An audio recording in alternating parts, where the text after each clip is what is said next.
minoritas ini tetap aman di Indonesia. Makanya keblinger kalau pemerintahnya tidak memberikan izin ada kiai ikut Natalan di gereja ini, dilarang, goblok namanya. Karena justru yang nampaknya minoritas ini adalah menjadi penyelamat yang mayoritas. Karena apa? Menjadi pagar betis. Ini pandangan visionernya Hadratus Syekh Hasyim Asy'ari. Maka kemudian membentuk yang namanya anak-anak muda bernama Banser ini untuk mengamankan. Cuman yaitu kalau pas berdoa, bapak-bapak tolonglah doakan juga Banser-Banser saya. Di dalam doa ibuku ada namaku disebut, di dalam doa ibuku ada namaku disebut. Banser saya Joko Natalan dibom sampean ndonga dhewe, banser ku ora ana sing ndongake mati.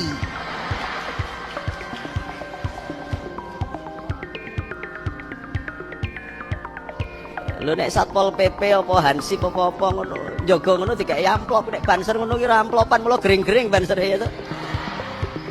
Allahumma sholli ala Muhammad. Allahumma sholli ala Muhammad.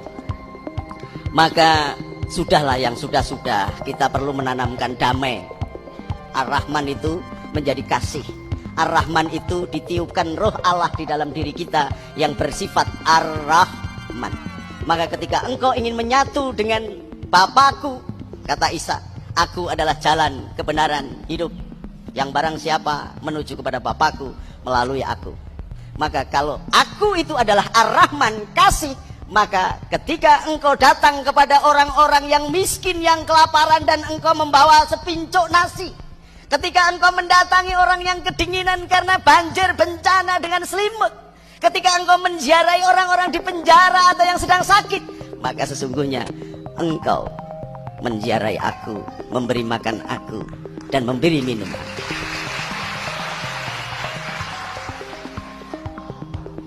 Kalau Anda sudah melakukan itu, maka Allah Bapa sendiri yang akan membedakan mana kambing, mana domba. Karena Anda adalah domba yang akan diselamatkan oleh Allah Bapa di sisinya. Matius 25, 26, 27. Jadi saya hafal banyak Injil, tapi Pak Robi nggak usah khawatir, saya tidak akan daftar jadi pendeta. Karena bersaing dengan saya berat banget udahlah.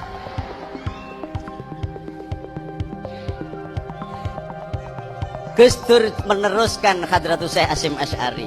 Dia sapa karena namanya adalah Ad-Dakhil, penyebar rahmat, penyebar kasih. Seandainya tidak ada Gus Dur dan Allah tidak melahirkan orang yang seperti Gus Dur, maka sampean tidak bisa melaksanakan Imlek. Tidak ada liang-liong, sampean dipaksa bernama Jawa, bernama Indonesia, bernama ini, rasanya nggak enak. Jadi sampean kayak setengah manusia aja. Ini. Jadi orang yang paham agama pasti kenal Tuhannya. Orang yang kenal Tuhannya pasti memiliki peribadatan. Karena tidak ada peribadatan tanpa ketaatan. Tidak ada ketaatan, tidak ada ketakwaan. Nah, sampean menyapa bangsa dengan taman hati, menolong sesamanya tanpa melihat agama, ras, suku, kepercayaannya, maka sampean berarti memperkuat jabatan di pundaknya sebagai talang-talang Tuhan, dan tangan Tuhan sendiri mengurapi bangsa Indonesia. Ini dalam konteks bahasa Arabnya adalah wahdatul wujud, manunggaling kawula marang Gusti. Caranya bagaimana mengaplikasikan sifat ketuhanan yang bernama Ar-Rahman atau yang Maha Kasih itu. Bukan hanya ditulis true love, kasih yang sejati. Bagaimana kasih yang sejati? Wong sampean aja nggak pernah datang ke tempat saya.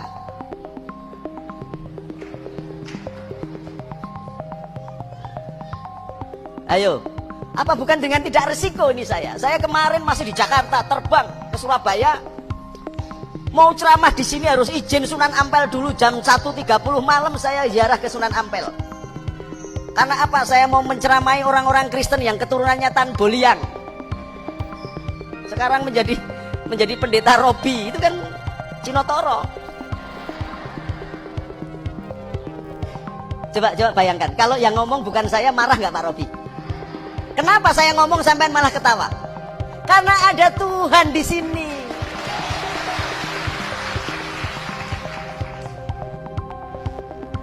Jam 3 saya sudah jalan ke Jombang. Masya Allah, sekarang saya lihat itu malaikatnya pada duduk, nganggur semua. Karena ada kepercayaan Islam itu kalau begitu meninggal 7 langkah, Gus Dur ditanyain, sampai sekarang malaikatnya belum tanya ke Gus Dur.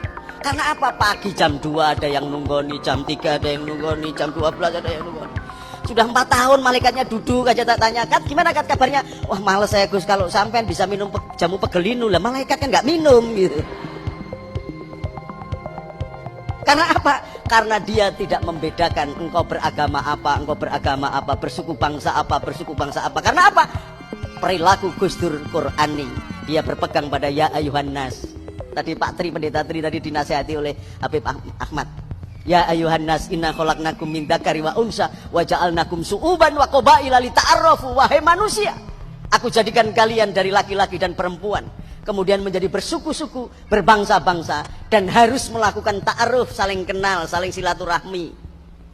Kalau silaturahmi itu yang betul itu adalah antara suami dan istri, itu silaturahmi dari bahasa rahim. Rahim itu punya bibir, apemnya itu bibirnya, maka silaturahmi itu sebenarnya di kamar ya, jadi salah kaprah semua juga ini. Silatul kantong dulu aja lah. Ayatnya begitu. Dari bersuku-suku, berbangsa-bangsa untuk saling ketemu. Lah wong sak pati, wakil bupatinya sama, kapolresnya sama, dandemnya sama, camatnya sama. Kok mau beribadah saja jangan ada umatku yang datang, sudah teko ora apa-apa gitu loh. Karena apa? Antara Kristen, Hindu, Buddha itu dipimpin oleh nabi-nabi. Islam dipimpin oleh nabi-nabi. Orang Yahudi dipimpin oleh nabi-nabi. Gusti Allah ini mencela-mencela enggak? Ya bener jawabannya kok rapatnya jelas gini. Gusti Allah ini mencela-mencela enggak? Lah iya, kalimatnya sama. Dulu itu sudah ada, la ilaha illallah itu ada. Jangan ada Allah di hadapanku.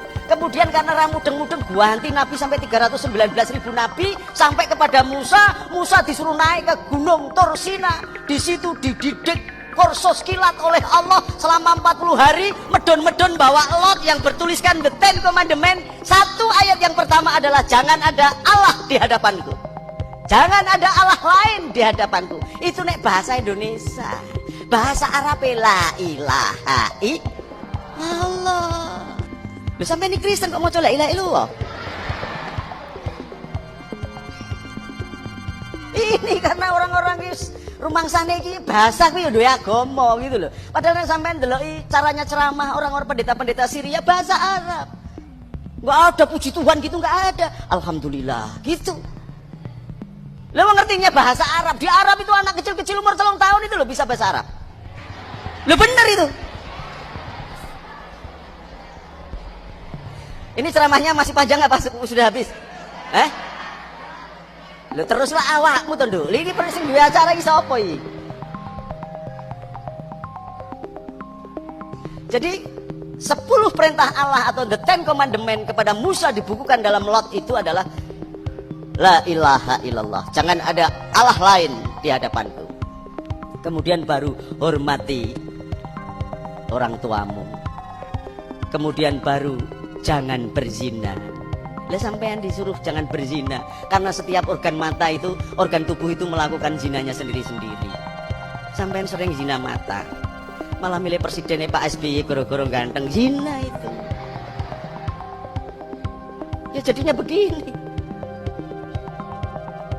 Jangan mencuri, jangan membunuh, benar? Dan jangan lupakan hari Sabat. Peringatan Natal hari Senin.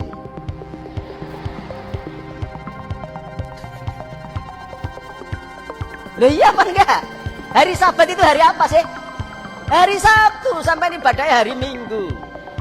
Natalan hari Senin. Saya pernah diprotes itu ketika saya ceramah di gereja Katolik Santo Ignatius Loyola di Menteng. Loh Gus Nuril kenapa? Ibadahnya kok hari Jumat? Lah sampean ini loh yang dapat perintah Allah. Yang namanya perjanjian lama ya beribadahnya harus hari Sabtu malah hari Minggu kok. Sampean ngelok ke saya. Lah kan habis Yahudi, Nasrani, baru Islam. Ah sampai saya manut sampai, jadi sampai ibadah hari Minggu kok salah. Saya ikut salah, nek bener ikut bener saya bilang gitu. Coba kalau semua pemuka agama, semua pemimpin bangsa, semua pemimpin umat, semua penguasa di negeri ini memiliki sifat Daud. Tidak cuman menampilkan wajah di sini, potret di mana-mana, melakukan pencitraan. Semua sekarang ini pencitraan. Ono bocah wingi gek lulus saka sarjana wis potrete diguapang ning dalan-dalan. Aku anggere mlebu kota Pati iki potret tok ki opo ngono. Ngotor-ngotori kota. Tapi begitu salah terus hilang semuanya. Jangan katakan tidak. Katakan tidak pada korupsi. Ternyata ono tambahan nek sithik gitu. Nek akeh korupsi gak apa-apa. Maka milikilah jiwa Daud. Daud itu semula tidak dipercaya oleh Talut. Seorang pemimpin Israel yang demikian gagah perkasa dan mengalahkan Jalut. Talut ini mengalahkan Jalut. Ketika mau menghadapi Jalut, ngeri. Karena gedenya kayak gitu, padahal Talut itu gede banget. Lalu muncullah anak muda, sangune ketepel, namanya Daud, yang terkenal dengan David. Daud inilah yang melahirkan Soleman atau Raja Soleman. Daud bisa mengalahkan Jalut. Goliat itu Jalut bahasa Arabnya.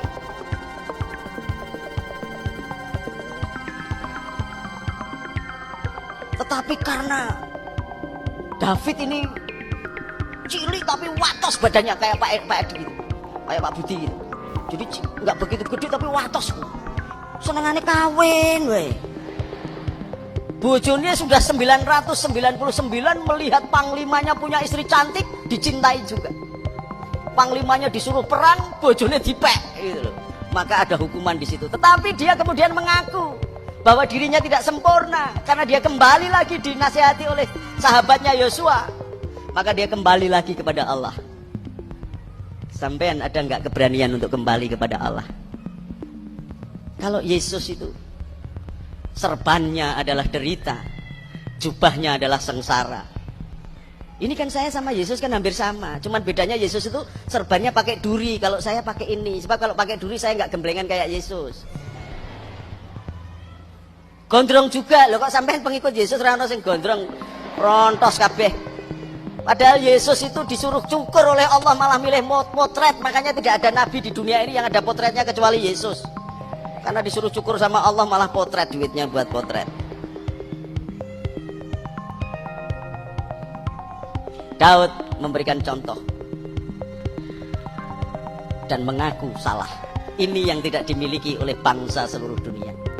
Tetapi mari kita daftarkan diri kita sebagai pengikut Daud, pengikut David. Bisa nggak diiringi lagunya? Ini Mazmur. Sekali-sekali Kiai nyanyi Mazmur. Jiwaku terbuka untukmu Tuhan, selidiki nyatakan segala perkara, singkapkan semua yang terselubung, supaya aku layak di hadapanmu Tuhan. Gitu ya, ayo bareng-bareng. 1, 2, 3. Jiwaku terbuka untukmu Tuhan, selidiki nyatakan segala perkara, singkapkan semua yang terselubung, supaya ku layak di hadapanmu Tuhan. Ini bahasa Arabnya.